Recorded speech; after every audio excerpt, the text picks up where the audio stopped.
The American Adoption Congress, 13th International Conference, April 11th to the 14th, 1991 in Garden Grove, California. This is program number D151, tape 49. Good, good. That's great. This is Birthmothers, right? This is Birthmothers. Yes, yes. Always seems to be the smallest group. I don't know why. It's a preliminary data which I am going to present to you because we're still receiving some more questions and questionnaires. And if somebody out there would like to participate, has not participated in the study, could give the name, I'll be happy to send you a questionnaire. Is this the same questionnaire that you used with your book? No.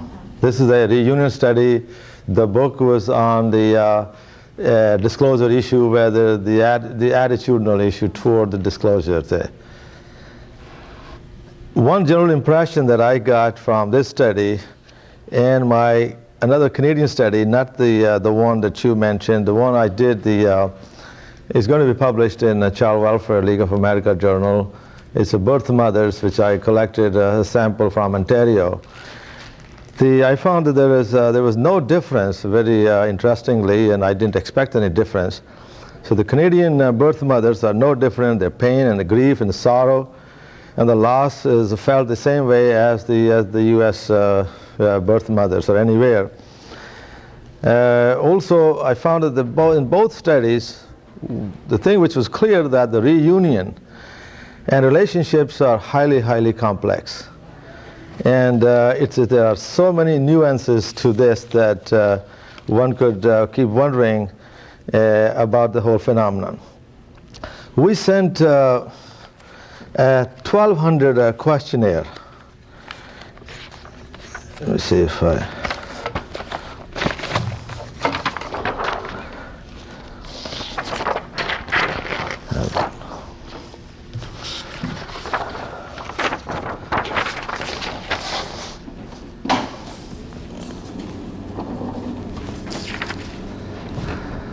Now stop me if you have to, interrupt me if you have any brief question, or I'd like everybody to dig in and participate and share your views and tell me if something that you can relate to this or you have some different ideas about it. And so I'm used to that being interrupted, and I like that. I don't want to engage in a monologue in an hour and a half or whatever time we got. So you can see that where there were no reunion in the cases, and there was a number quite undelivered, 82, and the total response rate was 76.6%, which is a highly, if you know that for male survey, it's a very, very credible number. As I said, the participating organizations were the 5 of these organizations: AAC, ABSN, CUB, and AC. The large number of questionnaires that were returned were from to the CUB membership. Maybe because perhaps that more birth mother belonged to that group, because specifically it's for. Now the states that we collected, we got this.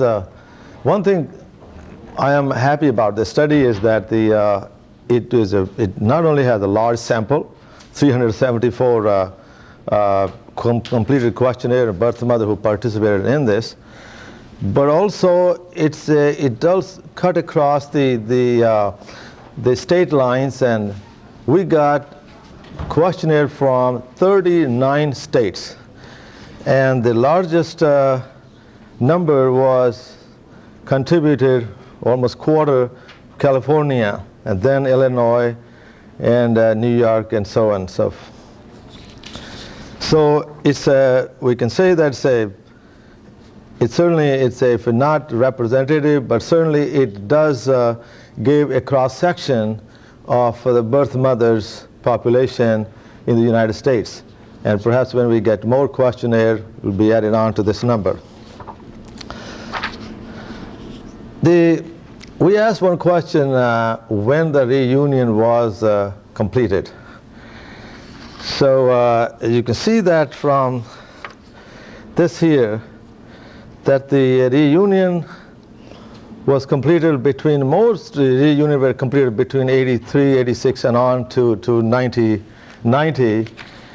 And this shows that that either the movement here was getting strong and or some more legislative changes had been occurring. And so this explains why there has been more reunion from this period on. Also, this period enabled us, because this you can see the 3 to 4 years duration from the previous to the survey. So that duration, that period of time, enabled us to assess the success or the impact of reunion after the euphoria period have worn off. This was one of the goal of the study, that we didn't want to capture the euphoric period, the period, so that because reunion, they go up and down, and there is a period of stabilization, perhaps in some people it's not. So I mean, this kind of variation in the beginning, there are too many valleys and peaks, and so we wanted to cross that and go to some kind of stable or more or less stable line. That's what we wanted to capture.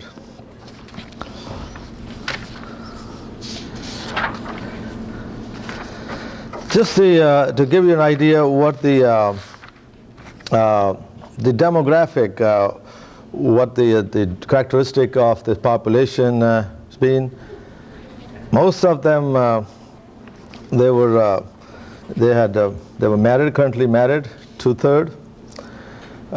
One interesting thing is that which is very consistent with other studies, especially Phyllis Silverman, whose study was published in Social Work Journal, and she collected the data from CUB, exclusively from the CUB membership, and her analysis and figures are very compatible with this national data.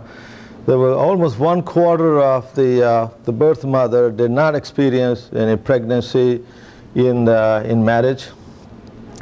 Excuse me, what would that figure be in the general population? It's a pretty, they say that some figures vary from 20 to 30%. So I have, she's a 25, that's around as a norm, the modal figure that I have come across in some other writing too. 1/4%. I also heard one speaker mention that the infertility rate is 1/4 among. But I mean, not in the general population, not with just birth mothers. Oh yeah, well, like infertile couple, I think the 15%. 15%, or the couple in the United States.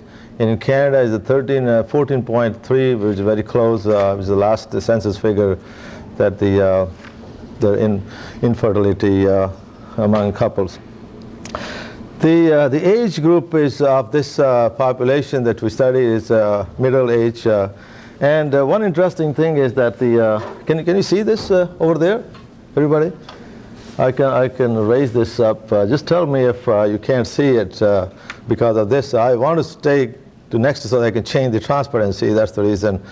I hope you don't get whiplash by turning your head toward me. I mean, this is very interesting that the assumption or image of birth mother is I mean they are not educated. They are not highly their education level is not that high, or and their job rating, the status of the job is not that high status job they hold. But we found that's not true. So you can see that almost 3/4 have had their either university degree or beyond that. Is that educational status at the time of placement or at the No, at the time of the study. So that means when they filled the questionnaire. What's the figure, number of out-of-wedlock pregnancies? None? 50%? Oh, yes. This was this. We asked that if they had any other pregnancies since surrender of the child. Yes, that's right. So these about almost 50% had at least one pregnancy subsequent to the child that they have had and surrendered it out of wedlock. Yeah. That doesn't necessarily indicate live birth. Beg pardon? That doesn't necessarily indicate live birth, but just pregnancy. That's right. You're right. So Good question. a figure in there. Yeah, good question. Pregnancy. Yes, we asked that. Yeah. Was there any Yeah, that's a good question. Beg pardon? in the 0 pregnancies, subsequent pregnancies, was there any differentiator between would not and could not? Would not or could not. Out of wedlock?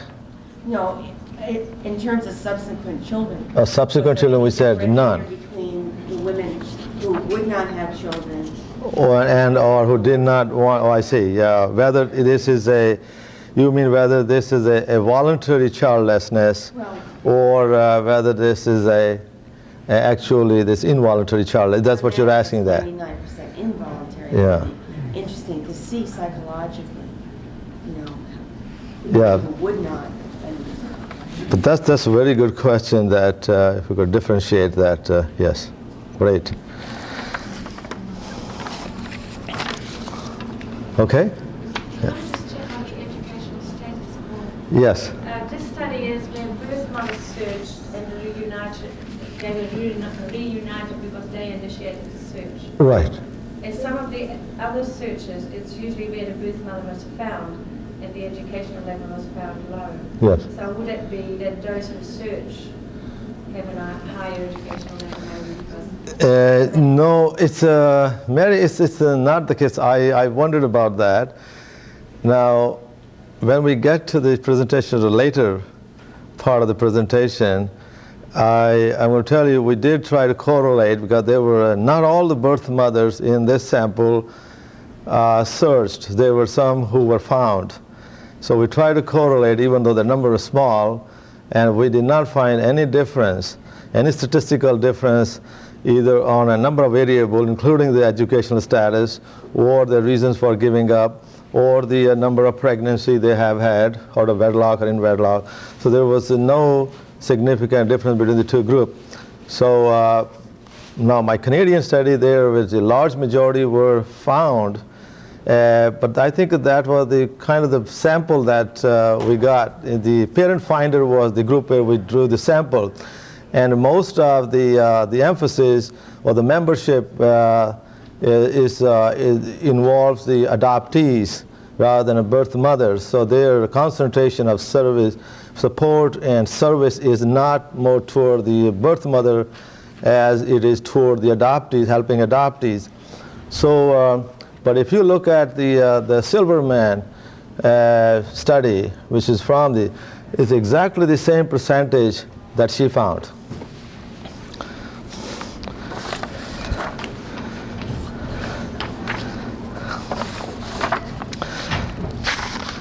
So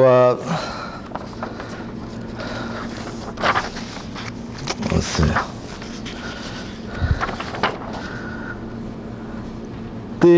One of the things that we like to, I think, say interesting is, while the 55% of the children who were given up were female,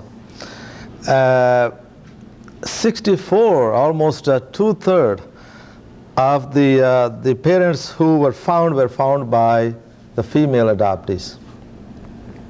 So that shows that more female adoptees search than male. But at the same time, the birth mothers who searched for their sons and daughter searched in equal number of the sons and daughters. They said 48% were male and 53% were female. So while the female, the adoptee were searching were female, but when the birth mother was searching, they didn't make any differentiation. It's the children, yeah.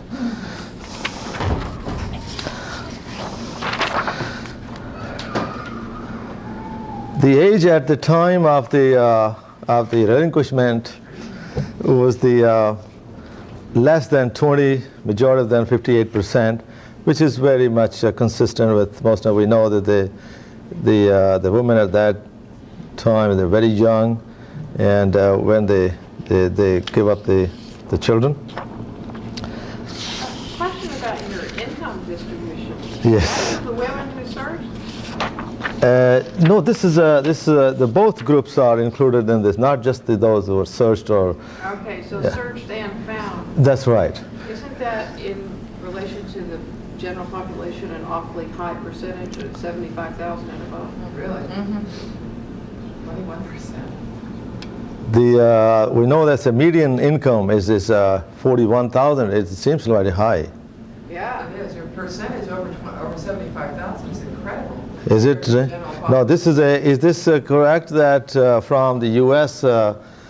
Salary scales, where we were asking for the household income, not just the birth mother, a combined income of the household. Is it high? It's still really high. It's still high? Oh, I guess. So you're not that rich, huh?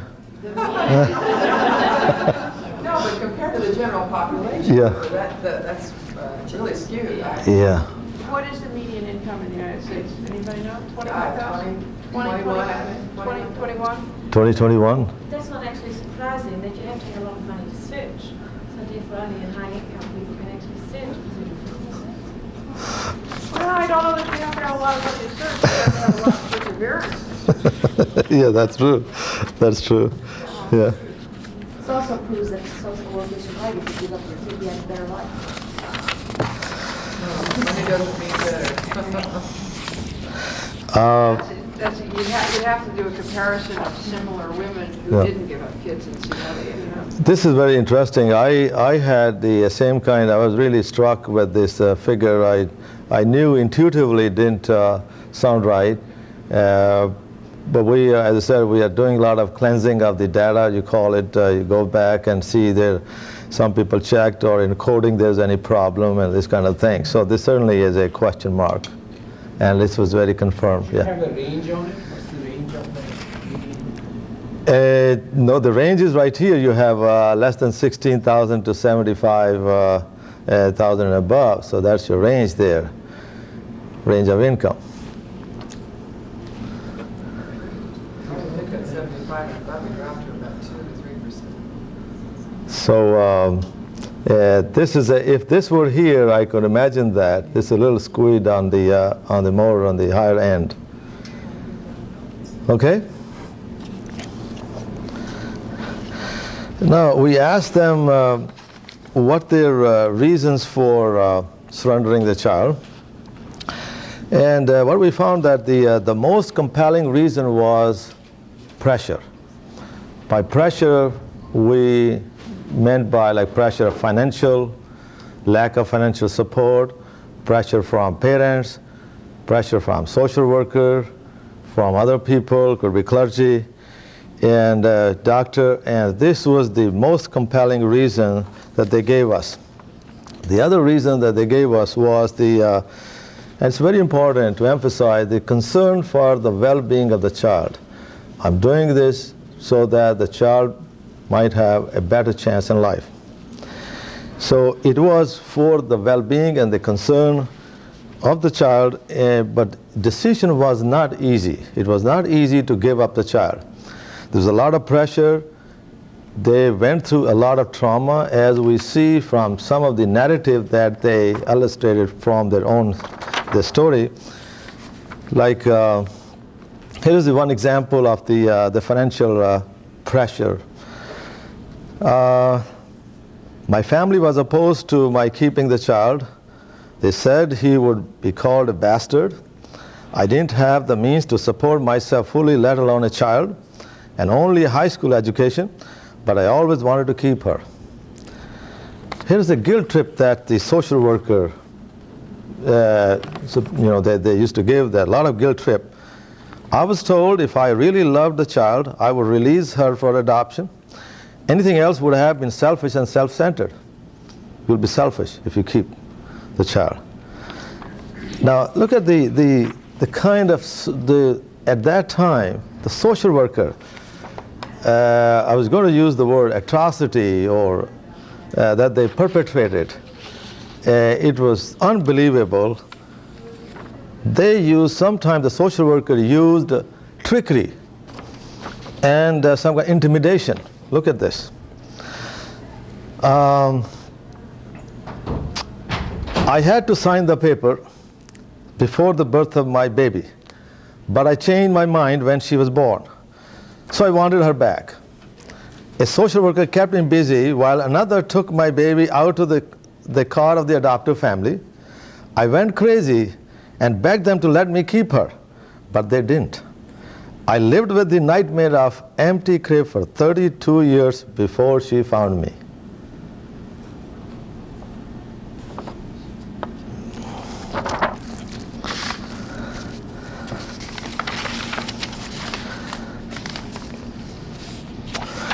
Then we asked them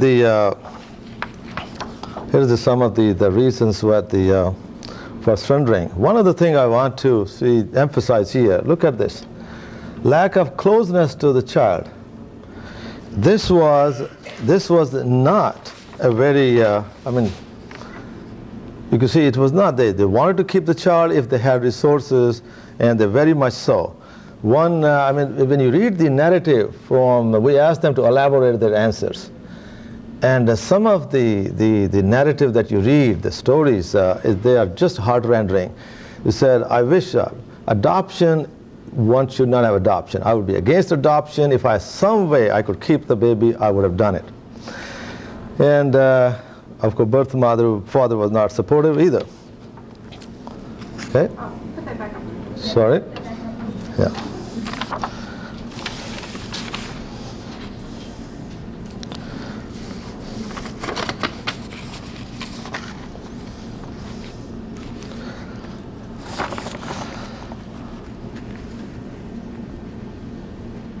Okay. Yes, Rennie. Well, when you see these things, we of course have to be very careful because there is a lot of social stigma behind some houses. For instance, lack of closeness to a child. You cannot say yes to them. Who will? You see my point? And to be unprepared for parenthood. Of course, most of them were unprepared for parenthood. Of course they did. And the birth father not supported it. Some birth fathers had no chance to be supported at all. So, the thing is that tables like these is a retrospective view. Of course, I don't get it. And what the fact is, the thing is, I would like to compare this table with a table 10 years later. And that will tell us something. Then there is a difference. Anybody would like to comment on this? 10 years later. Yeah, 5 or 10 or 25 years later, it doesn't matter. From what? 10 years from when? From that time, when that study was done.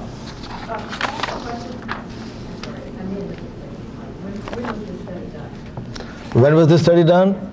It is still it's still in the process, and I received the last questionnaire was in 1990. I received 1990. When were the relinquishments done? Our relinquishment was, did you come just recently? Did you join? Yeah, I showed that the relinquishment was, no, relinquishment, no, we had the reunion. Yeah, no. Relinquishment was maybe 20 years, but we'll look at the age of the child when it was reunited. But I don't have the exact date when the relinquishment was done. Yeah, the time frame was anywhere. If you look at the age of the child when the reunion took place, that was the mean age was 35 to 40 years. The 35. In that age group, in the 30s, late 30s, early 40s, that was the age of the child, 30 years. You can say that in that age. So then we can see that could be 30 years, 25 to 30 years range. So what's the question here? Can we answer the question to our friend Rennie over there? I guess my feeling is similar. I would have liked to have seen what people said at the point of surrender, which is impossible. Yeah. And I think 20 years ago, whether it was who you married or why you got divorced, the story does change. So I think what you're seeing is the story today. This was the reflection way back. This is the reflection today of what happened. Of what happened yesterday, yes. But it may have been a person might have filled this questionnaire out quite differently right after the surrender. Might have not. But Oh, you mean, let's say if we had 20 years ago, let's say, right after the surrender, when the young woman was 19, 18, and we said, okay, tell us what the reasons are. This is possible. That's possible. But still, the reason could still be there. They still could be same. Don't they look, I'm just asking it intuitively, wouldn't they look that plausible, those reasons? Even if, let's say, we are able to turn the clock back 20 years ago, wouldn't we say that this would be true, this would be true, this would be true? 20 years we're talking about, not today's stigma. Today's will be different. This would be true, this could be true. So I don't understand how, where the question is. my answers wouldn't have been any different. Yeah. So, yes, ma'am. 10 years ago, if someone asked me why I did that, I would say because I was concerned about the welfare of my child. But after the union and participating in the educational process such as this convention, I would say it was because of coercion, 100% coercion. And that's what you're operating on now. Psychodynamically, regardless of what the truth was, you operate on the basis of your memories and where they stand today. So even though they might not be as broad or as clear as they were 5 days after you surrendered, it's how you remember today that affects you in the reunion today. Yeah. Ronnie, got the answer? No? Never get cold. Okay, I'll talk to you after this. See. Okay, we asked them what kind of emotional feeling they experienced soon after they had to surrender the child, and what we found was the emotional impact was felt almost all birth mothers, and except 4, 5, 6% of them. And most frequent feeling that was reported by almost all was anguish and pain. Anguish and pain. So 89. Can you see that? 89.5%. And guilt and low esteem was about the same percentage of the people. The relief, sometimes the social worker. Number is an 89? Yes, that's 89. Yeah. Social worker have perpetuated assumptions for a long time that after the birth mother relinquished the child, she will feel relief, she'll be glad it's all over, the chapter is closed behind me. That was not true. No, again, we are talking about the feeling. If we go back to the previous question, that happened. And I think they closely resemble, even if we go back to that time today, this would be true. This would be true. This would be true. So now I show you some of the feeling that it's the intensity of those feelings and the loss. Here's the one birth mother said, I was not allowed to touch or see her in the delivery room, and I was not treated very nicely in the hospital. Sense of loss was overwhelming, and I had to freeze my emotions to survive it. I had created a lie at work of being a widow and that the baby was stillborn. I had to cope with baby showers and then sympathy. With family, I had to pretend that nothing had transpired. Now, they could recall 20 years later, these feelings are so vivid, so alive, as if just happened yesterday. Look at another one. I hope this questionnaire helps you in some way to understand how it made me feel about having to give up my child. There are no words that can describe the anguish, the agony and pain. that tears your guts apart when a baby is taken away from you. Another birth mother likened adoption pain to an amputation of a limb and described adoption more painful because one would not go on wondering how the lost limb was faring.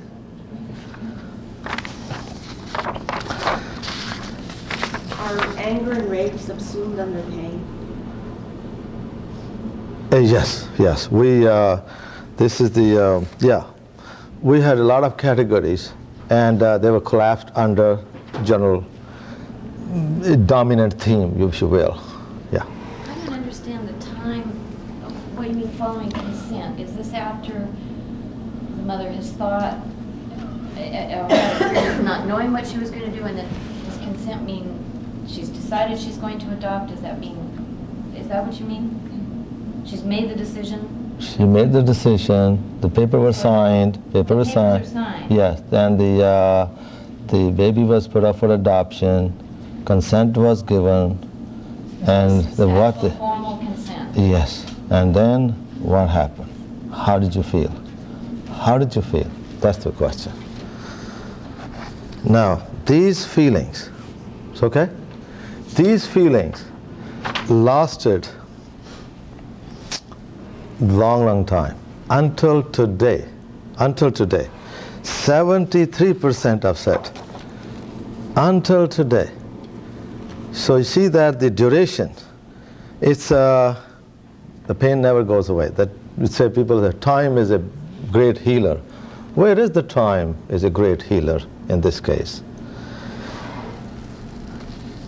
And almost 2/3 thought of the child very frequently or frequently. Those who thought of the child occasionally or not so frequently, they were conditioned to repress those feelings. Like this birth mother said, I repressed those thoughts mostly. I was supposed to forget about it. The agency said that I tried, and I tried to do so.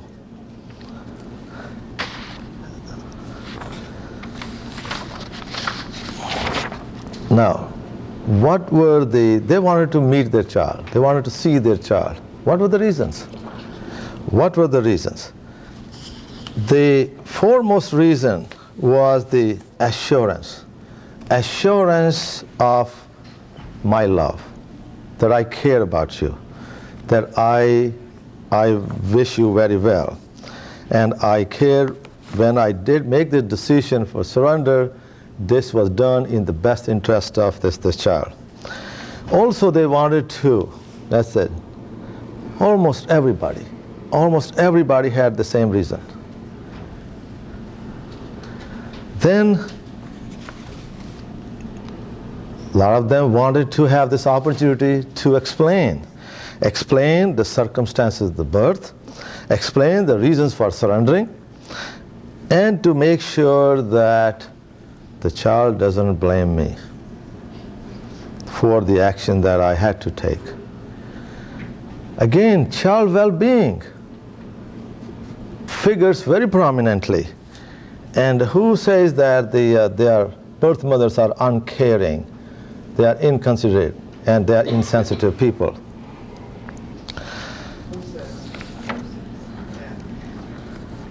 Now, some birth mother, look at this. Again, we go back to the system. Some birth mother tried to reclaim, to go back and see the child, or see if they could, if they're not adopted, could get the child back. And see some of the stories. Very, very, it's equally pathetic. This birth mother tried to contact the agency, and see, this is what happened. The welfare worker told me he would help me to get my children back if I slept with him. That's one of them said. My children were my life to me. I thought maybe if I should have degraded myself and slept with the welfare officer, but I couldn't.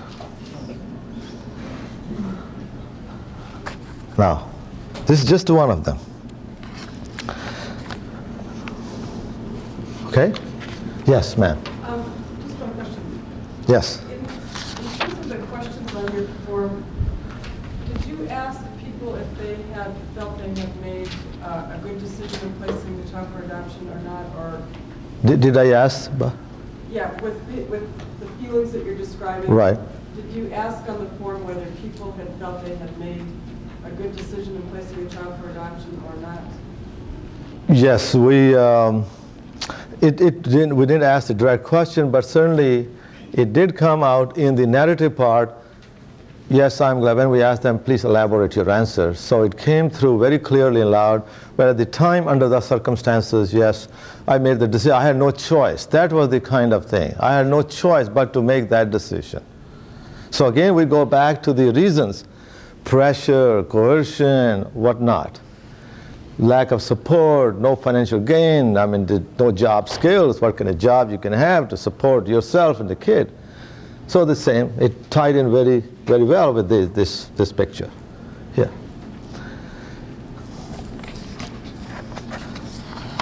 We asked them who took the initiative, the birth mother or the adoptee. In this sample, The initiative to search? search. The initiative? Initiative to take to search to. Okay. Yeah. It was the almost 80%. 8 out of 10 birth mother took the first step. They took the initial approach.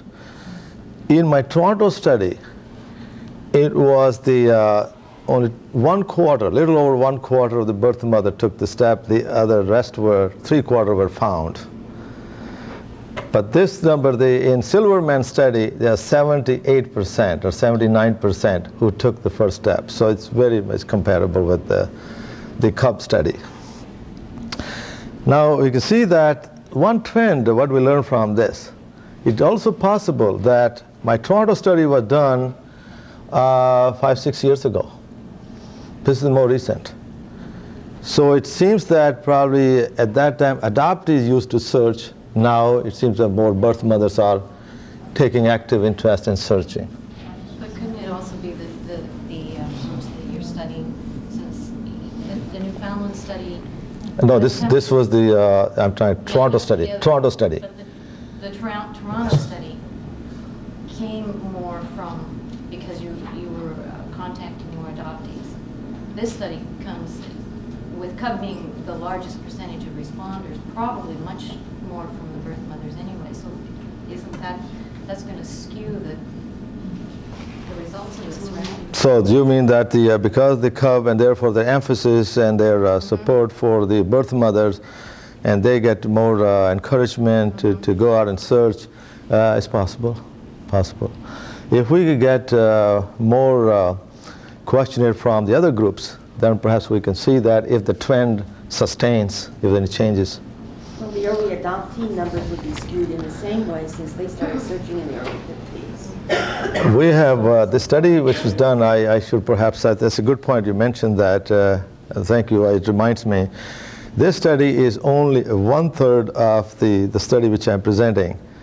There are 3 groups who have been sent the questionnaire: birth mothers, adoptees, and adoptive parents.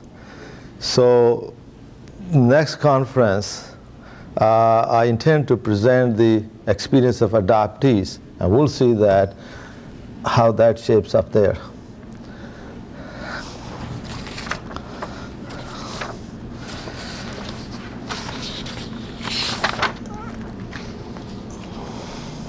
Now, this is one thing. One question which is often raised about the intermediary. We asked that if the contact was made directly or through a third party. 49% made the contact directly, and 1/3 used intermediary, either a professional person or another fellow adoptee or fellow birth mother. Now, when we asked them why they use intermediary, is that it was used for a couple of reasons. They want to make just the first contact. Or sometime they wrote a letter and had a letter to the adoptee and had it delivered through a friend. That's the way, again. Or they contacted the adoptive parents out of consideration to get their permission. They want to sound as if they're barging in or doing surreptitiously or behind their back. Or in some cases, the adoption agency had mandated that this was the only way that they could contact, because there's, like in Ontario law requires this mandatory counseling. So in those situations. But most do not approve intermediary. This is the way one birth mother expressed. I do not approve of the use of intermediaries. Reunion is a private matter between mother and child. A person, either adoptee or parent, who is about to take the big step of making contact should have the guts to do it themselves and accept the consequences. You can find as intermediary, though, a birth parent that wrote a letter to the adopted parents or the child and the child. Yeah. That would be an intermediary contact. Yeah, rather than making a direct contact. The birth parent wrote a letter to her child would be a direct contact. No, but she sent it, have it delivered through somebody. So somebody else called. Mail, that would be direct. If she had mailed it, yeah, that would be direct. Yeah. But if she sent it through some person or third party, that would be third party. So we had to define that way. Yes, ma'am. Paul, you said 49% made contact directly and a third made contact through a mediator, an intermediary. What happened to the rest? The rest were, they used a different method, a combination of that. They combined, like they were asking for example, they described, either they couldn't decide whether it was a direct contact or through intermediary, because they had written a letter at the same time they made a call, the first call, but they sent somebody else also to make a contact. So the first call was made, at least the phone number was left, and then somebody else made the contact. Or there was a fellow birth mother went along with this when they was present when the first call was made. So that kind of thing. So, I want to have you around me when I make a call. So hold my hand. Were there any reunions through registries? I don't know. We don't ask whether through. We ask just whether it's a direct or through intermediary. So I don't know if the registry system is SoundX. It's something like, or Yeah. anything else like that? Yeah, we didn't differentiate in that. Would you consider that to be direct? If there was a registry match? Registry match. Would that be direct? No. How this works? I don't think it will be direct. No. Somebody else is still operating on your behalf. Now, the one thing we found that the searcher, before they begin search, they have a number of doubts, number of fears, some kind of uncertainty, the butterfly feeling. So we asked them what kind of doubt, fear, if they had any, before actually they made the first contact. The most common fear or doubt was expressed was rejection, fear of rejection or lack of interest. Child may not like me, or my family may not accept me, or I might not meet his or her expectations. These were the kind of doubts regarding rejection. The other important reasons, or the doubt was cited, was the right to contact. Do I have a right to contact my child? Like this birth mother said, when I placed my baby in the arms of the social worker, this was again conditioning. I was told in no uncertain terms that I had made a decision and the agency didn't want to see me again, that I was to make a new life and forget it. I felt I had no rights.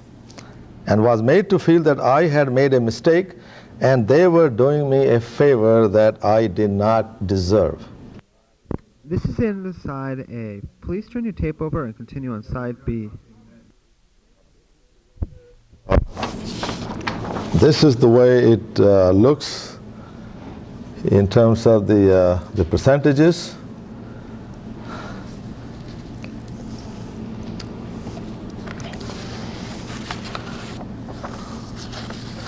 See, this is an interesting. I found that one. See, the fear. The fear was all kinds of that. I may not be. I mean, everything is all run. I mean, done. You have reached a point where you're almost about to make the first contact. All the search is just about to be complete, and the fear is still there. I was afraid I would get hit by a car or some freak accident before we had a chance to see each other and to talk about everything, to hold her, to look into her eyes, and to tell her of my love, and that was the paramount anxiety in my mind.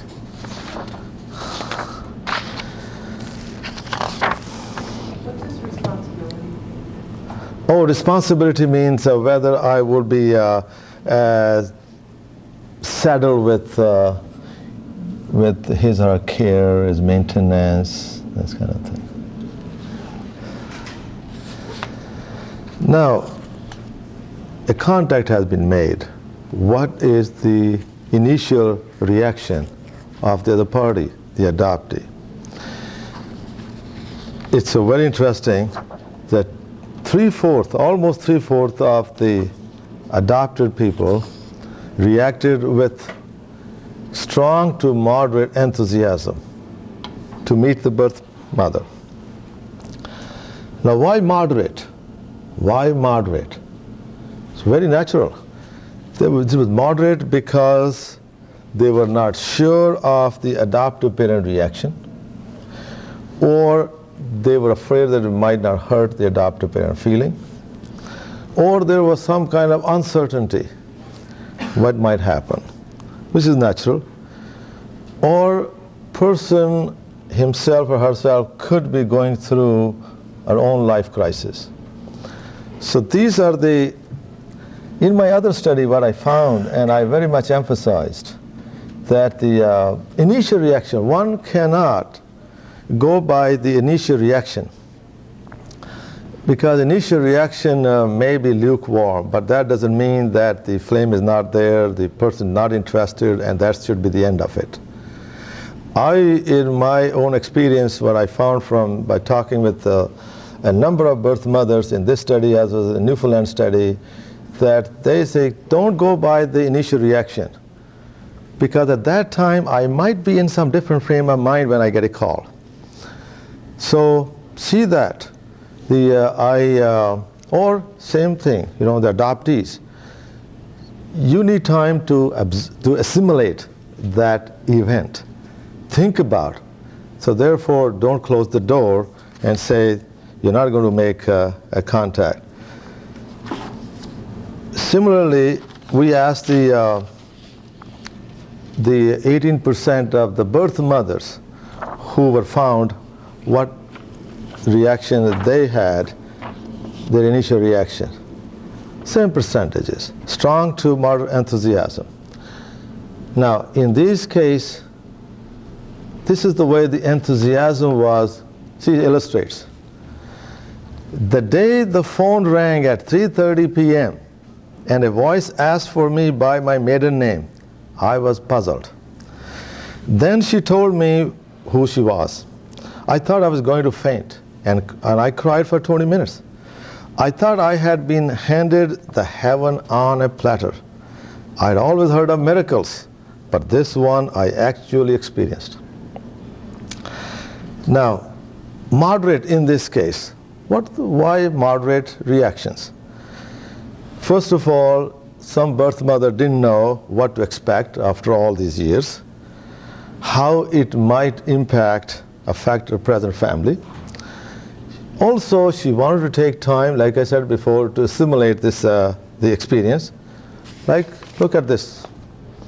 I was shocked when my sister called for me At first, my response was, no way, I can handle this, no way. It took me 3 days to think things through. I know now, once I heard her voice, I wanted to see her. After 3 days, she phoned and we talked, and I cried. Sometimes the reaction can be mixed reactions, like this one. I was shocked he would want to know the woman who left behind. Thrilled I could learn who and what he was, what his adoptive family was like. Hopeful to be someone he would care about. Fearful of the unknown, things like who was I to him, how do we relate, will he care for me, etc. All emotions interwoven in one.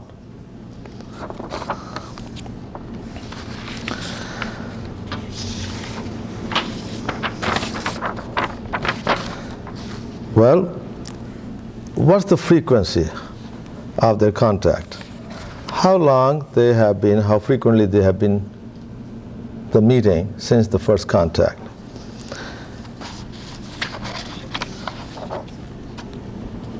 Most of them, almost 3/4, the 2/3 regularly or fairly regularly, and only less than 10% terminated their relationship after the first meeting.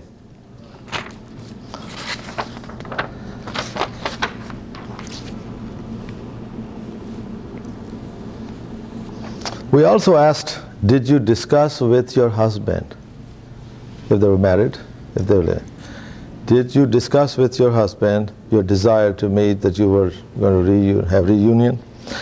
82% of them, yes, they did confide in their husband. We correlated that with the sample who did not discuss with their husband, and we did not find any difference in terms of the reunion. I'm sorry. We found the reunion were more successful in the case of those who had confided in their husband. Like, successful, I mean, I'm going to spell out the frequency of contact, relationship and feeling, overall satisfaction. So, because you can see that that makes sense. If husband has been taken into confidence, likely there's going to be support, and it's not something you're going to do. You're feeling guilty that you're going to meet. In one case, I remember where the birth mother wanted to meet quote as a secret lover. They've been doing it behind. Husband was not aware of that. She was afraid to tell her husband, and finally adopted didn't like it. Said, no, look, either you face it. If you can't accept your husband, your family can't accept me into their life, then I think we better terminate. Yes, ma'am. I want to know how many of the women were married. We said 66%, 2/3 were married, currently married. Yes. Did you do any survey to the husband's reaction to the decision to search? That's interesting. The decision to search. We asked the closer, if you could. We asked that if that answers your question in an approximate way, if they discussed their desire and what were their reaction, whether they and if those who did not discuss, what the reasons were why they did not discuss, and those who discussed, what the reaction was. Do you have any Yes, messages on what the reaction was? The 82% of them who discussed with their husband, their reaction was positive. Their reaction was supportive. Yes, I will help you. I will search, and that. In the narrative, it was not that easy. A few did explain that it took a lot of courage, a lot of time to bring themselves up to discuss this matter, and not knowing what the reaction might be, and so there were all kinds of things. So they had to do in a very sensitive and a very discreet way to bring the subject, and then see that what the reaction is going to be. Yes, ma'am. I have a question. Did you do any surveys at all on the reaction when the birth mother had initially made contact with a younger, like in the 20s range, adult adoptee, where the contact was made directly with the adoptee and there was resistance from adoptive parents. Did you tell adoptive parents, or did you do any studies on how this went along with the frequency of meetings, or how that? With the adoptive parents? No. Well, yeah, with the resistance of the adoptive parents, when it was the birth mother that had made contact and the adoptive parents were very resistant. Yes. How did that affect the defined and the subsequent frequency of meeting and contact? I have that later on. Could you repeat the percentage that did tell their husbands? 82.3%. Could somebody care to tell me what the how much time we had? Because I know we started late, and what time we 12:30. 35 minutes. So I'll finish in about, take another 10-15 minutes, then leave the floor to for discussion. Now, we asked that, well, for those who terminated their contact after the first meeting, what the reasons were. The reasons were, again, different expectations. Different expectations or opposition of adoptive parents. So these two reasons figure quite prominently. Then we asked them how different the expectation, how different they found their adopted child or the adopted person different from their perception, the way they had imagined, the way they had conceived. We found that in terms of difference, this was very very tricky question. Some didn't understand, but they answered in a more narrative way rather than in very a statistical way. 45% said yes, the adopted person was different from what I had expected. Now listen to this, the expectation. What was the expectations? Then I compared for this part with the adoptee's expectation of the birth mother. What they expect from their expectations are different. For birth mother, physical appearance was important. Resemblance. If you're married, you have children, you have grandchildren. For adoptee, the appearance of the birth mother was not that important. What was important for them was their personality attributes, such as loving, caring, sensitive, responsible, decent, not wealth, inner strength. These are the kind of things they were hoping. That's the way they were measuring, that person from those point of view. So this was, I thought, quite interesting. For example, for sons, for male adoptee, the expectations are, for the birth mother point of view, career, education. And sometimes the vision is, in the vision of the birth mother, the adoptee still remains a baby. The most difficult thing was, he had remained a 2.5 year in my vision. To see a grown person come off the plane, even though I had picture of him, was weird. The hardest part was growing him up in my emotional picture. Now, just if we could go to the last bit part of the presentation, and that is the mood question that we should raise is, are the reunions successful? How do we define they're successful? That's the crux of the whole thing. The way I define successful, I use 5 measures. 1, the frequency of contact, the nature of initial relationship and how it changed over time, the degree of satisfaction, the overall feelings of accomplishment, and finally its effect on the members of the other family, like husband, children, adoptive parents. That was the question there. Let's look one of each at a time. The frequency of contact. The frequency of contact, the 2/3 saw each other and remain in contact regularly or fairly regularly. 2/3.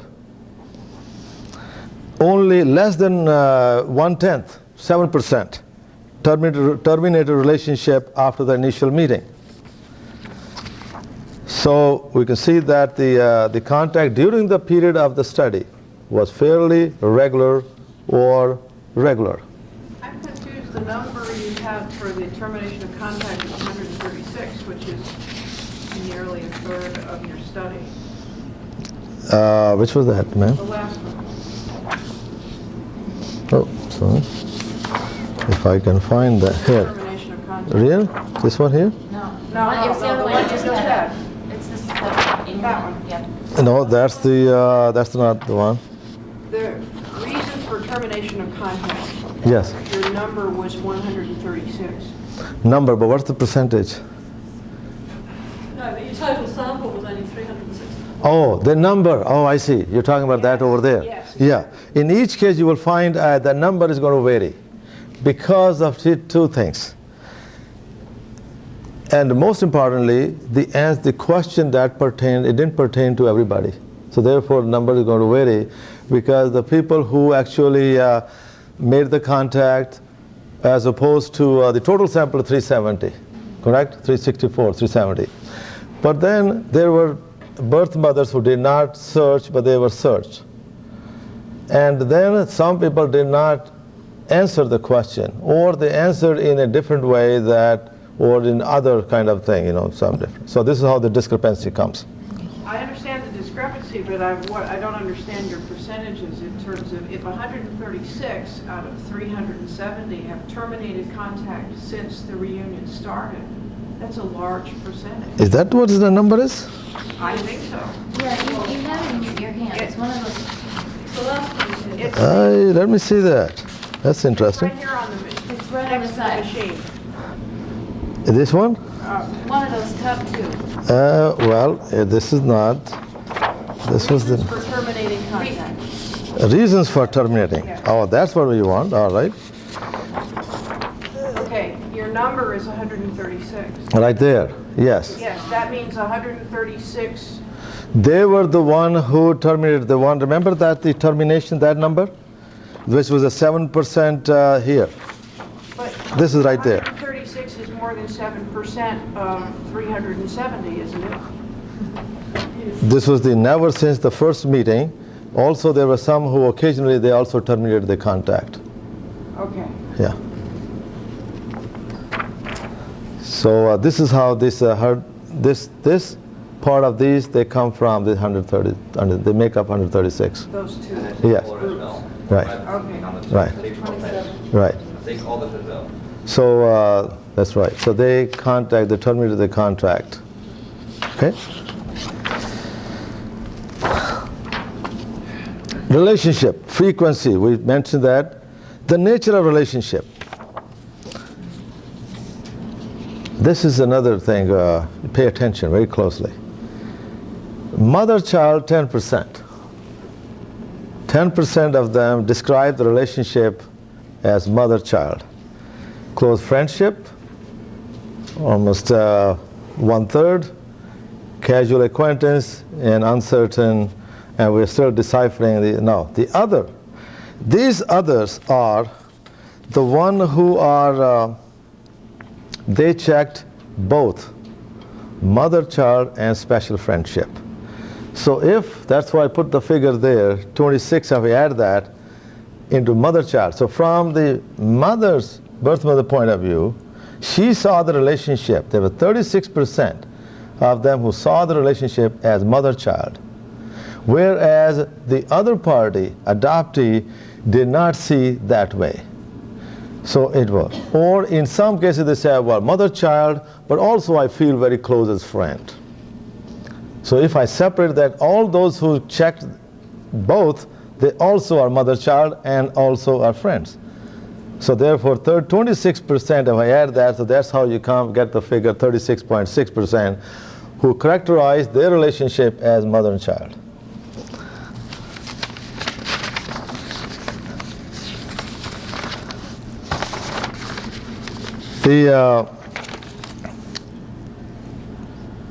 Now, we also found that the adoptee, now if I compare the study, this part of the study I'm comparing again, what the adoptee, what kind of relationship they seek. Adoptees tend to seek honest friendship, sensitivity, openness, caring, warmth, rather than mother-child relationship. Now, for birth mothers, it's easier to indulge in these feeling mother-child because she gave birth to this person, and she called this person her child. Now, some birth mothers, some here, they may feel motherly, but they did not reveal those feelings out of concern for the adoptive parents or the child, not to offend or not to threaten the child. In this case, with adult child.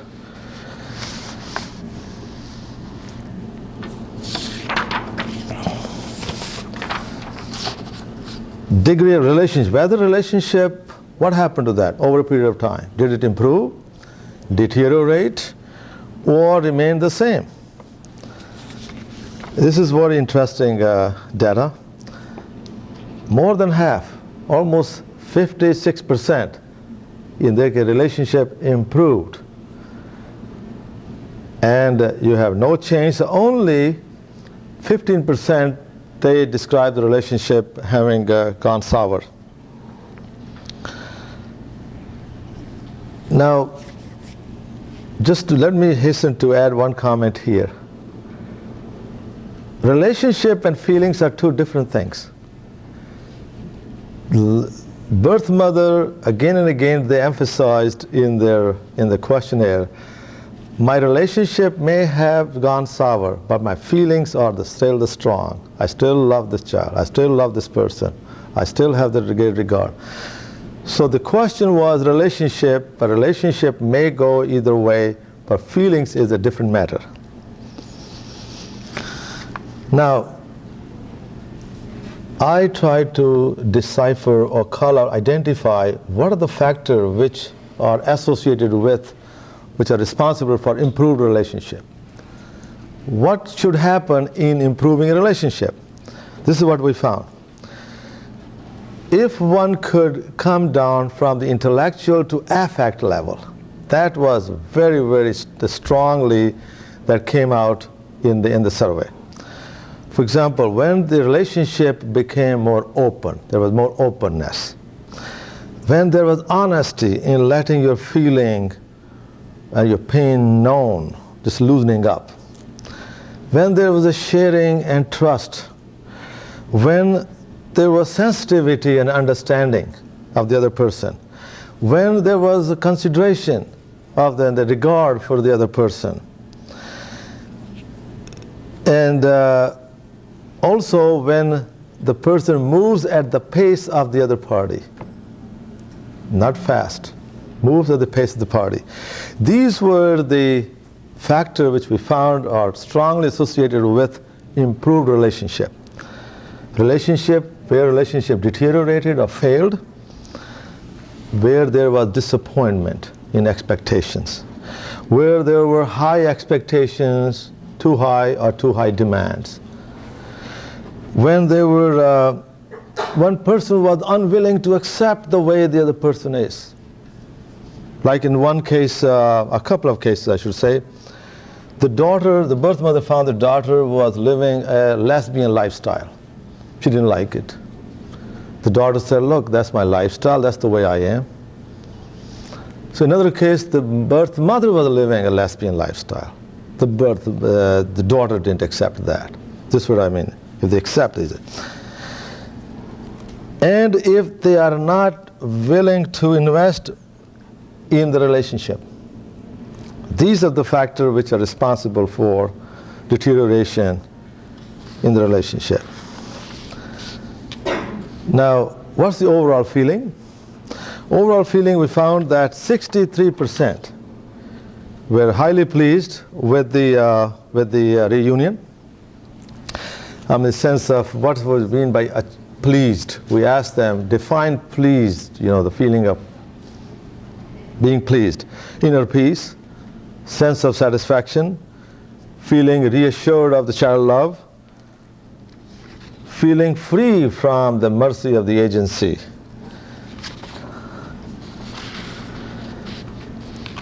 What about relationship with now its impact on the other family members? Let's take husband one first.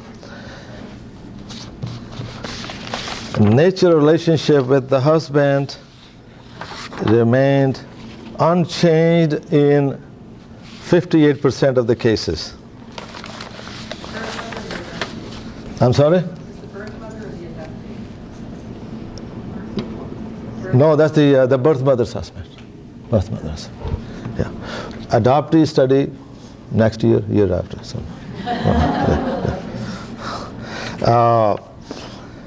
Now, see here when we say this was a somewhat completely changed. Now look at this. That doesn't mean that the change occurred in the negative direction. This is one of the example of change. Change was a positive.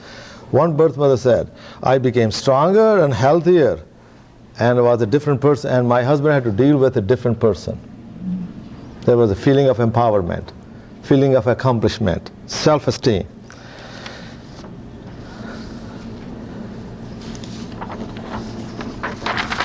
The relationship with adoptive parents.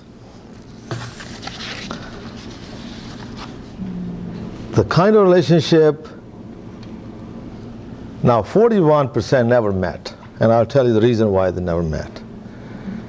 And then you have 70% whose the parents were not living at the time, and so you have the quite a sizable percentage who developed a meaningful relationship, functional relationship with the adoptive parent. Friendship, acquaintance, you had 30%, and 10% they were still uncertain. Now, never met, the reasons why they never met, distance was one reason. No opportunity was another. Or adoptee didn't want the birth mother to meet. Or the adoptive parent didn't want to meet. Or the birth mother herself didn't want to meet. So these were the reasons. And that was only 9% of the birth mother who did not wish to meet. Yes? Did you have any who had not told their adoptive parents that they were meeting? I'm sorry? Did you have any adopted people who had not told their adoptive parents that they were meeting?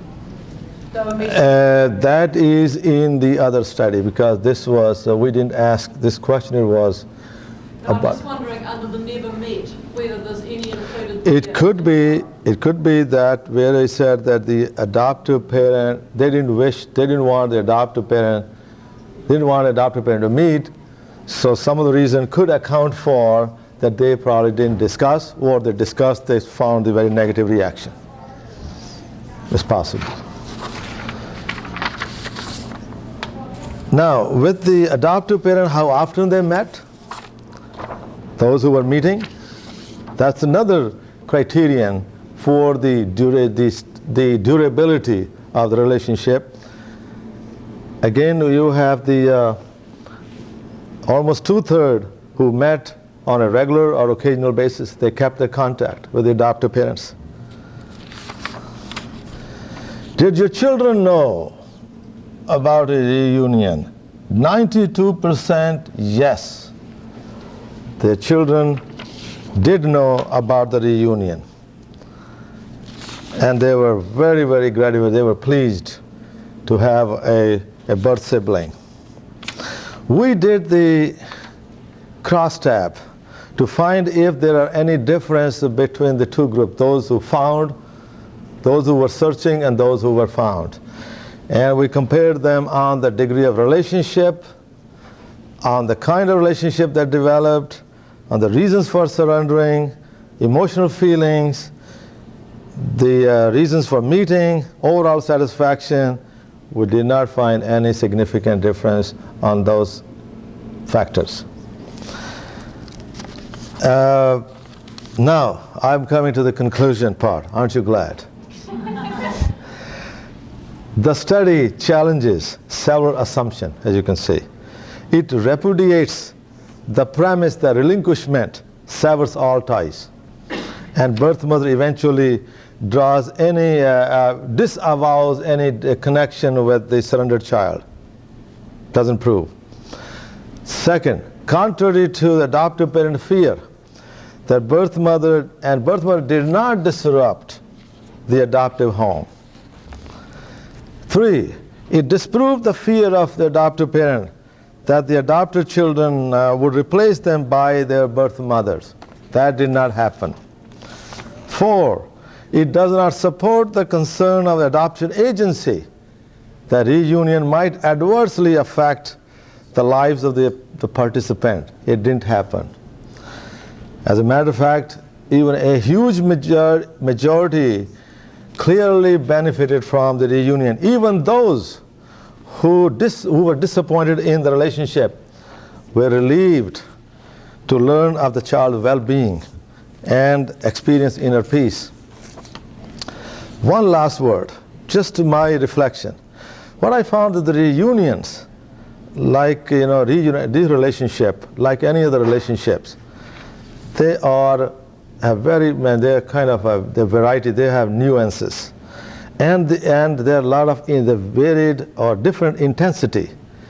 They go through a period of ups and downs, high and lows, like one birth mother very eloquently put it. Sometimes our relationship is fertile and lush, sometimes it is barren. Now, this progression does not follow a fixed pattern. Some relationships make a slow beginning and gradually evolve into positive and strong liaison. Others make a strong debut but taper off only to reappear with great vigor. One thing is, however, certain. Both the adoptee and biological birth mother go through a period of adjustment and accommodation. The degree of adjustment largely depends on these factors. One, that the extent to which the participant bring to the relationship unrealistic fantasies and expectations. While some also need to take time to walk through with this feeling before being able to open up. Now, some relationships are stifled because one party is demanding and overbearing, while the other needs time to work through these feelings. In view of the evidence regarding the beneficial effect of reunion on most parties in the study, one raises a question about the validity of secrecy in adoption. The activist, adoptee, and birth parent movement has gone beyond the rhetorics, and its call for reform is increasingly supported by the literature on adoption disclosure and reunion. This research study and previous investigation consistently report that the current adoptive arrangement based on secrecy causes needless grief, pain, suffering, and sorrow, and fears among members of the adoption triangle. It's about time that the social work and mental health professionals abandon their reactive stance and join their efforts with those of the reform movement if they truly want to serve the best interest of the child. I just want to end with this poem which one birth mother sent along with the questionnaire. An unknown birth mother's cry. How can I express this agony? The pain that lives inside of me, the sense of loss, the tears I weep. I weep for the beautiful child I could not keep. You are doing what is right, what is the best for your child. The social worker assured with a smile, go home and forget. Put this out of your mind. And I honestly think we meant to the kind. But do they believe this can really be done? A mother forget their daughter or son? And each child I see of the age of my own is a stab to the heart of this mother unknown.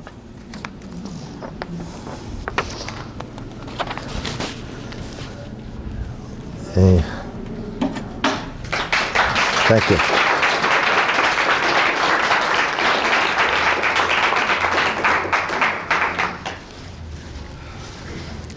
Any question? We have a few minutes left for quick questions. Anybody would like to share some of the ideas of the studies or a comment and some of the experience some other places? I'd like to know, since I haven't read a lot of the studies, what other studies are out and how your study compares with the ones that have been done like in Australia and so forth. Well, first, the study, I have to repeat the question. That's what they told me, the microphone. The question that if how my study compares with other studies, either in this country or in other countries. The study which I refer to very immediately, which is more comparable to this one, was the one done by Phyllis Silverman. And that was published in Social Work Journal. And the sample was drawn, all of the sample was drawn from the CUB organization. And this compares on a demographic variable in almost very identical, similarly if not identical. Yeah. Yes. Over there? Oh, yes.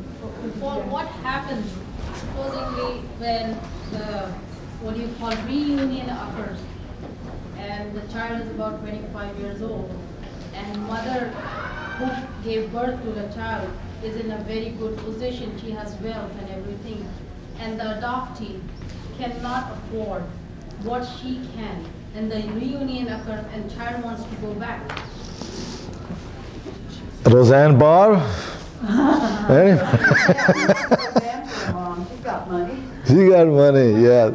Yeah. Child changes mind. Yeah. All right. Anybody would like to answer that question? Well, firstly, it's an adult, it's not a child. Yeah. Pardon me? It's an adult, not a child. Yeah. So what happens to the adult person? We're talking about. What happens to the adult person? Anybody? It's an adult decision, is what she's saying. It's an adult. If the adult decides. No, what will happen to the mother who adopted the child and took care of so many years? And how is she going to react? Well, The well. mother who's taking the child back. If this person goes back to the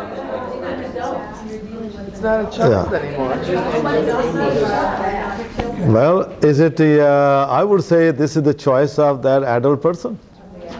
20, 25, 30. I mean, what can you do? I mean, you leave the country, go someplace. Any parents of an adult, regardless of whether they're adopted or not, doesn't take responsibility for the decisions of their adult children. That's right. I mean, they can decide if they want to go back, and so nobody can dictate that. Yes, ma'am. If an adult child makes a decision, there was probably never a bond and never a real good communication with the adopted parent. See, ma'am, look at that. That's a good answer. And that goes Maybe. with any parenting relationship. Yeah. There probably never was much of a bond. Maybe they must leave then. They should leave then. That's right. If that's the case. Parents and that adopted child. Because it's been shown that a birth mother can't take the child, this adult, away from its original family unless that person wants it. And the more the adopted parents resist and make that child, or that adult as it truly is forced to make a decision on who they want, because they really should have the right to have both families. To be treated as an extended Ideally, family. They wouldn't be put in that position. Yeah, what is being point has been made. Ideally, it should be extended family. I mean, in our own life, in non-adopted person's life, we can have a grandparent, uncles, and this and that, extended family. So why can't they have extended families? Step families. A step family, yeah, extended family, reconstituted families. Why can't? What's so abnormal? What's so unusual about that kind of situation? We have made it unusual. Look like unusual. It's not. This is the only extended family that's not accepted by society. Yes. You're absolutely right. Yeah, you're absolutely right. You're absolutely right. For the time being. Gotta be optimistic here. Yeah. So, any More comments you wish to make? Are you going to I'd just like to publish? make a comment here in response to your question. I think that what we heard today is nothing new. It's been said before. And whatever research is happening in Australia or New Zealand will affirm all the findings. And I think to me it raises the question, how long do we keep on doing research and keep on with the same results? And when are we going to put the onus of those who oppose open methods and say, well, you present us with research which it is harmful, and stop having to do the other side. I think you need the validation of the research, and then when you keep reaffirming the data. Well, Do you stop? I mean, you know. research never stops. If it's reaffirming, and it adds to the validity of the argument, and say, oh, it's because if for a cynical person, you don't want to give any kind of avenue to argue, shoot you down, say, look, maybe this is a Canadian study. They were ignorant. They're primitive people out there. Oh, this is a lopsided study. Only New Yorkers, they are permissive-minded anyway. California, they are not with the style anyway. We don't want to believe that. So people do. And then you say, look at this study, look at this study. Which one are you going to knock down? 1, 2, 3, 20? You must be kidding. Yes, ma'am. Did you do any research on what she had just discussed back here about the continuity or the character of the bonding between the adoptive parent and the adoptee, and how that affected the reunion and subsequent contact if the bonding was not good? What happened there in relation to search, reunion, and contact? Yes. That is, yeah, that's my other study. We didn't find in this, that was in the adoptees. Would you please, there's a question here, the question, very interesting question, that is there any kind of association or relationship in some way which shows that adoptees who have an unhappy relationship with the adoptive parents, Or a lot of difficulties and evidence in the bonding process with the birth mother, right, or with the adoptive parent family, or adopted parent, yeah, how that affected the contact. and how that impacts on the contact. Yes. Now, I'll give you two answers to that. It's very important. I really, if I were, in my class, if a student would ask such an intelligent question, I would give an A. Oh, gosh. Yeah. We must have. Because, you know why? Why I would give an A? It's not that this is my answer to the question. Because this makes the professor think, and I like challenges. So let me now think and give you the answer as beautifully as your question is. I'll give you the answer in two ways. One is that the journal literature says that there is no relationship where the, now I'm giving you the answer indirectly, where the adoptive parent relationship, any kind of relationship, the quality of relationship does not affect their feeling toward the birth mother, I mean the bonding. They do not leave the adoptive parents. There is no relationship. It's not that they seek mother-child relationship or substitute a surrogate parent. It's not, it doesn't happen. Very few. Now, in terms of in my study, I found that this is true, but at the same time, there is a more likelihood, they are more vulnerable, open to accepting a more mother-child relationship than a friendship or any other relationship, because there's a void there in their life. The void is created, like I found that which I try to correlate, the adoptee who formed a mother-child relationship as opposed to did not form mother-child relationship, more likely the one who had this difficulty there, or where the adoptive parent had deceased, or they were divorced, they never had experience, the wholesome family experience. So that kind of thing. So they are much more vulnerable to those kind of relationships. How about if there's Did I answer the question? Well, yes. Oh, yes. Yeah, okay. What happens in the situation where it's a fairly healthy adopted family situation, but there's extreme loyalty issues to the adoptive parents on the part of the adult adoptee? Yes. Just because the relationship was possibly in question, or the bond. Yes, loyalty is really, that produces guilt, even though there is I am being disloyal, even the thought. When we asked this, and that's my other study, when we asked, did you have a desire to meet or think about your birth parent? Yes, but you know, every time I would think about it, I was told that you know, you're betraying your adoptive parent. You're not being unhappy. You're being ungrateful. So it's a kind of, you know, your own, the guilt, it inspires or produces triggered guilt feeling that I'm not supposed to. If I think about that, then I am being ungrateful. Would you like to send me use your questionnaire? Those are not, I can give you your own, write your address. Yeah. It's the system it's the system of adoption in the United States and abroad, because my research goes abroad, that has caused the fears both directions. And it's a very closed system, and I really understand all that. I just wonder how you bridge it. the lying that goes on. Well, I think the only bridging for myself, my adoptive parents told me my whole life I could always look for my birth mother. That was always an open option for me. My daughter was never told that. It was not a discussion. In high school, though, I refused because I was very angry with my birth mother. How could she have given up her child? I mean, how could any woman ever give up their baby? That was what I felt. Mm-hmm. But with maturity, when I got married and I had my own family, I realized that what she did was really, and this is for all you birth mothers, from an adoptee that some birth mother gave up, was probably the most unselfish thing a woman can ever do, is to give that baby up. Because I don't know, you don't feel that, but from a birth child, My daughter forgave me. it's very, very unselfish thing, and I think you're hard on yourself because it's something that was very hard to do, and that's why it is unselfish. Well, you know, I think what makes it really hard is that, you know, that's what we were told 20 years ago. You know, that this is the best thing to do. But now, with the abortions and with everyone keeping their children, very few adoptions being done, the aspect of all these changes make it even really harder for a birth parent who gave a child up 20 years ago to justify that. Like, I can deal with the fact that I got pregnant, but it's extremely difficult to deal with the fact that I gave a child. It's very difficult for me to even remember what it was like in the 60s. The only thing I remember is that in 63, I graduated from nursing school, and we were not allowed to go to the birth control clinics to observe. We were not taught anything about birth control.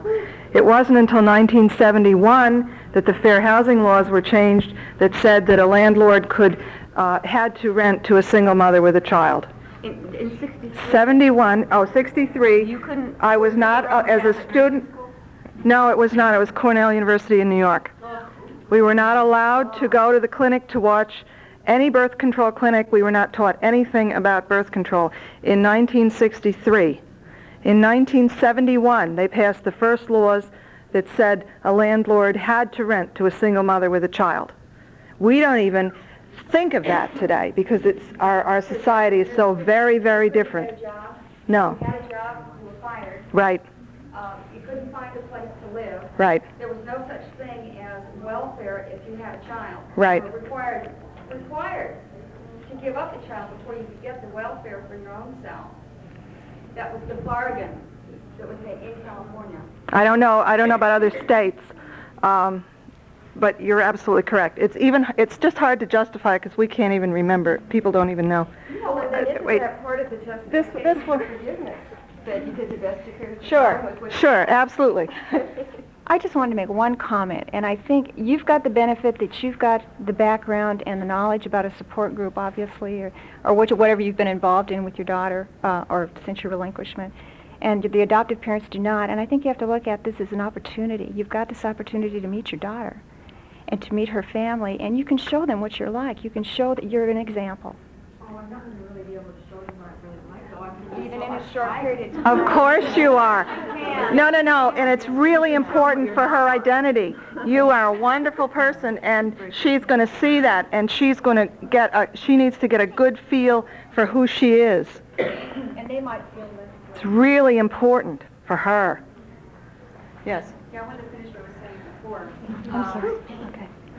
What's really important from my own experience, and the problem I had was, fortunately, her adoptive parents, my daughter was in reunion, was pretty supportive. I didn't have too many issues going on there. It was her boyfriend. And because she felt insecure about our meeting, I invited him to come out with her and her son. And he was so afraid of me that we never had a chance to sit down alone and talk and go through our issues and really get to know each other. And because we didn't have that ability to initially bond, it is hard for us to communicate now. She really likes the idea that we're in a relationship, although she doesn't talk about it, I know that. But you've got to have the space to have that time totally alone with your daughter. And you may feel funny about it, she may feel funny about it, but I think it's really important. I mean, first get together and play the game that you have to help reassure her family, Well, but that's allow yourself enough time, just talk to her alone first on the phone and say, look, it's important that we have a little I've already bit of time talked to her alone. about that. She said that was up to her parents.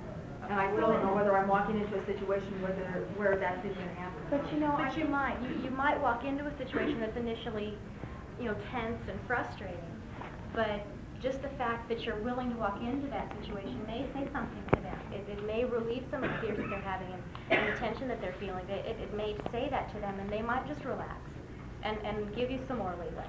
But until that point where they feel that they can do that, they won't. And the reality is you're her mother. They're her parents, and they're also her mother and father. But you're also her mother. There's nothing wrong with that. Lots of people have several mothers. It's not the same necessarily as being a parent. I think too what you said before about the fact that it's up to her mother. She herself has decided that she's not going to take control. She has given the power for this relationship to her mother, and it may just be that you have to wait for her to have the maturity to be able to do that for herself. It is entirely possible that after meeting you in that very difficult first meeting with all the people around, that as you're leaving you can say, I'd really like to meet with you. Can we go out for coffee for a half an hour alone tomorrow? And you might be surprised and find out that that's possible. Or even, why don't you fly out to California, wherever you're from? Oh dear. She might like a visit to Alaska. I feel that you are the stronger one of the two, because you went ahead against the odds into their territory, and you have the strength because you did something and are doing something that they are afraid and have not been able to do. So I think they're going to look at you like you're very powerful because you're doing this. Nothing is going to stop you from being with your daughter. It will be uncomfortable, but you're going to come away the winner. As long as you don't beat them on the head or anything like that. You may have to bite your tongue a lot, but as long as you act like a lady and just show everything is fine and then you keep your cool, I think that you're going to be the winner. They're going to say, because you went ahead. Nothing stopped you. Yeah, cool and time are so important. Yes. I'm from Canada, and I had a reunion with my daughter who lives in California last October, and I met with her and the adoptive mother. My daughter was so controlled by her adoptive mother, she totally was a different person than who I'd spoke to on the phone or had corresponded with. She didn't say boo. She could look at me. I said, Marilyn, do you have anything or any questions like to ask me? No. She went against her mom the following day and called me at the hotel and met with me. She was a totally different personality. 6 months have gone by. We had a wonderful time that time I had alone with her. 6 months have gone by. I've received 300 pictures from her and several letters. I'm back in California. I talked to her last night. Since her adoptive mother, because they share everything, since she told her adoptive mother I was back in California, the mother is totally gone ill. She can't work, and my daughter will not meet me. But she would like to correspond with me and keep in touch and exchange photos. And she's 27, just graduated from UCLA. It's her 28th birthday next month. Oh, thank you for sharing that. My reunion with my son, as I said, has gone very well, and my relationship with his parents has gone very well. And I'm a therapist, and I work a lot with adopted kids and their parents. Part of the research I did, and it was also my scare, kept leading me to think, especially because he was male, I had to wait till he was 30. And that's what I did do. I don't know that that was right. But as he and I have talked, He has said, Sherry, if you found me when I was 22, I wouldn't have spoken to you. I would have hated you. I would have said, you gave me up once, now I'm going to give you up. So I think there are adult developmental stages, and keep that in mind when you think about your daughter's response. Yeah, I think things for us are so, the searcher, the person who does the work, things are so critical and so emotional and so important, but the other person isn't the one who's doing the searching, and I think they need more time. Yeah. What seems to be coming out a lot fits my experience too, that my son's adoptive parents are receptive, at least verbally, and that's their effort and their intention, and it's hard to be angry at them, but there certainly is enormous sense of competitiveness and jealousy, which is under the surface. Might be easier if it were more blatant, but clearly his mother's very threatened by me. We haven't met, but she wants to be generous and open, but then Bob feels all this stuff that she's not saying and sort of, aligns with, and what I feel, it was not anger, but jealousy that they had all these treasured experiences, and maybe you meant the category of anger to sort of embrace all of that, but... No, I think jealousy is an important point. I'm glad you mentioned that, because several people wrote that in on their questionnaires that they felt jealous. Yeah. And competitive. And competitive. And that's why... It's like, how can I be more attractive? We have all this. Right. And that's why what was said this morning is wonderful. And I agree with it completely. But the reality of it, maybe if it starts from day one, then the competitiveness and the jealousy don't happen. What starts? The sense of a kinship network and a larger open family. Maybe we're in the competitive jealous situation because of the kind of adoption situation we were exposed to. That's my hope. Presumably to avoid that. Yes. Yeah. Could I just ask you, are there any birth mothers in here that, are there any birth mothers in here that maybe are not doing a search themselves, but if you had your child search you out, that you would not have any contact with them? I know that's My dream for 25 years was that the doorbell would ring and that my son would be standing there with a green blanket that was an absurd thing that I made while I was pregnant with him, and that would be the proof that it was him. He never saw the blanket, neither did his parents. But I think most birth mothers, I've never known a birth mother in the movement or in support groups or whatever, however you want to put it. Now, again, that skews it. But I've never known one who didn't wish that their child would come and knock on the door. I don't know them. I don't know. Is there anyone in this room who... Yes.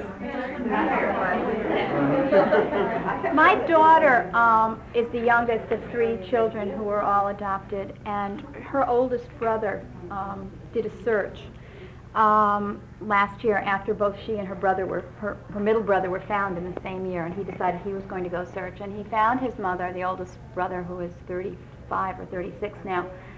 He found his mother, a 60-plus-year-old woman in New Jersey, who was so terrified at the prospect of this young man coming into her life that she spoke with him once on the phone and wrote him one letter and then asked for no further contact. It was just too upsetting for her. She had no support. She had no one to talk to. The interesting thing to me is that I offered to speak with her brother on the telephone. I offered to call this woman myself and talk to her. The family backed off. They didn't want any further rejection. They didn't want me to help enlighten this woman or support this woman, and that was very frustrating for me. You see, that's probably a defense of some kind, that she couldn't deal with the pain. She just absolutely could not deal with it, and I think statistically, the younger the birth mother is, the more likely she is to be accepting. I know how hard, I'm 45, and I know how hard it was for me to come out of the closet. I never even told my husband, and I can appreciate, that women, certainly of my mother's generation would have had an even harder time. Do you know the younger she was when she gave birth, or the younger Like she is right now. Yeah, you had a question. I don't have a question. I'd like to comment, though. I have a real unique situation, and I feel like I was found and I searched and I don't have a relationship. I know that sounds confusing, but that's really what happened. In a nutshell, mine was a private adoption, and by mistake, instead of the papers going to the attorney, they were sent to me at 6 months to sign off. So then I knew the parent's name, which of course I believed hook, line, and sinker. I had no right to this, and tried to blot it from my mind. Well, to this day, I can visualize the paper, and I probably looked at it 3 seconds. Anyway, 14 years later, she enrolled in the school I was working at. So I feel like I was found, and the shock of having, for me, pulling that card and seeing her name and her birthday, you know, and putting it together and realizing that was my daughter, who I was in total denial about. I mean, the shock that must go with a phone call that would come, or pulling a card, or however you make your contact, opening a letter, or whatever, is so immense. It took me 5 years to contact her. She was 14 when she enrolled in my school. I had to leave my job. It not only was a personal issue, became a professional issue. My life turned over, went upside down. Took me 5 years. When she was 19 and a half, I decided to contact her. She lives 20 minutes from me, always has. When she was 19 and a half, I contacted her. She was 22 2 weeks ago, and she still chooses not to have a relationship with me.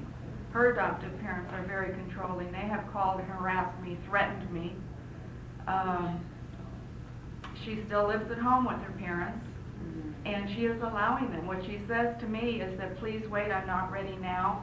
When last time I talked to her in November, she said to me that she was now afraid, or she had put thought into it, that her fear was that when she would be ready for a relationship with me, that I would no longer want one with her, which I, of course, assured her would never happen. But her, you know, she is still under the influence of her adoptive parents, to the point that they will call and harass and threaten me with legal proceedings, which, of course, you know, is ridiculous. I've heard the tape. That's exactly what they did. They want to restrain her. But anyway, what I'm saying is that the shock of a contact to a birth parent after all the years, I mean, I feel both sides. I feel the frustration. I have to grieve the loss of my daughter and hope for a reunion at the same time. You're caught, and sometimes it takes time. I mean, granted, my daughter was 14 when she enrolled in the school. It took me 5 years for me to accept that, yes, I had a right to know her, and she had a right to know me.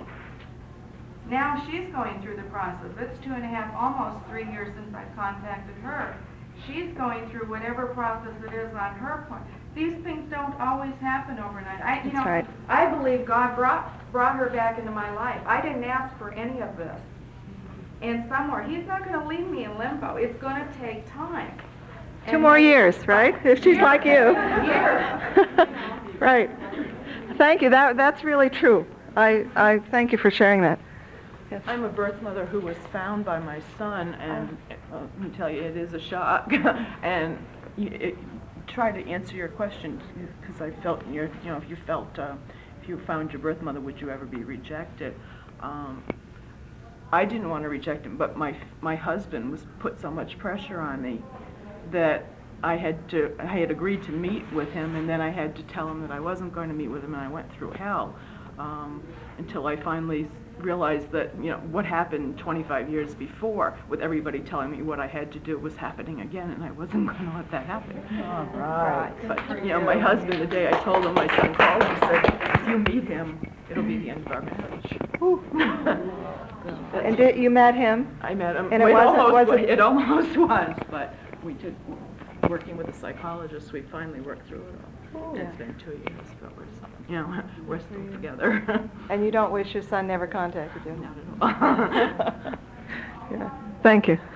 When we contacted my daughter's birth parents, both of them said that, the father had contacted the attorney and asked that if she ever wanted anything, he was willing. The mother had written a letter to the court and put it in the court. But both of them had said they would never initiate a search because they didn't feel like they should interrupt her lives. Is this quite common that birth parents, I would think it would be so Yes. overwhelming. They couldn't, but Birth parents are taught in the very beginning, that they don't ever have the right, and that the child is gone forever. Even when they do it, even during my search, no, it's they didn't have an agency that was telling them things. doesn't matter. No, they understand that that's it. All you have to do is turn on the TV. I mean, have you ever watched TV and listened to what they said? The word I was listening to, what is his name, Watson, this morning? Ken Watson. Talk about the meaning of words. And if you listen to the words that are used when birth mothers are being described, first of all, they hardly acknowledge their existence. If you listen to the words that are used when they talk in the media about adoptive parents, the words are very different. And also, if you listen in the media and read the newspaper, God forbid if an adopted child ever does anything wrong, he's not just Joe Smith, who's 25 years old, but he's Joe Smith, who's adopted, who's 25 years old. And that label goes with him always. So the media does a job on birth parents, whether it's private or the agency. I was terrified. I was terrified that his father, who's a lawyer, would come after me. I was terrified that God would punish me and kill my children. My children lived they would call me if they were going to be 10 minutes late because they knew how fearful I was for their lives. After I found him, they came home from school and couldn't understand why I didn't care what time they came in. It took them 6 months or so to adjust to this. For me to say, it's okay, I believe you, I trust you, you're going to be okay, it's fine now. They didn't believe that. They had lived with a mother who was terrified, always. I'd like to reflect on that a little bit. I have a 16-year-old son, and I've been married to the father of my 16-year-old son now for 19 years. The dynamics of what the relinquishment does to your whole life in terms of how you relate to other people, friends, how you relate in a personal relationship with someone, how you treat other children that you have by birth. I found that just situations like anytime there would be anything on TV about missing children on the milk cartons, I just immediately became completely unglued. My son, when he was 18 months old, climbed over a 6-foot-tall fence with barbed wire on the top of it, hopped through the next fence on the next yard over, and went through 3 blocks over and I had the whole neighborhood out looking for him before anybody found him. And then I found him. He was trying to fight some 3-year-old off from the big wheeler. But the